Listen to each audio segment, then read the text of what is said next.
Alam mo ba kung ano ang sikreto ng matibay na pagsasama ng mag-asawa? Hindi pera, hindi bahay, at hindi rin perpektong relasyon. Ang sikreto ay ang pagmamahal na may Diyos sa gitna.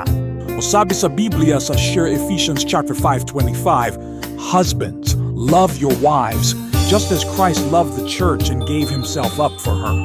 Ang ibig sabihin nito, ang tunay na pagmamahal ay hindi lang sa panahon ng saya.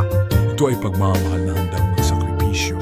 Sa buhay mag-asawa, darating ang tampuhan, pagod at mga pagsubok. Pero kapag ang pagmamahal ay may Diyos na pinanggagalingan, hindi ito madaling masira. Dahil ang tunay na pagmamahal ay hindi sumusuko, pinipili nitong manatili. Araw-araw. Kaya kung may asawa ka, mahalin mo siya, hindi lang kapag madali, kundi lalo na kapag mahirap. Dahil ang pagsasamang may Diyos ay pagsasamang matibay habang buhay.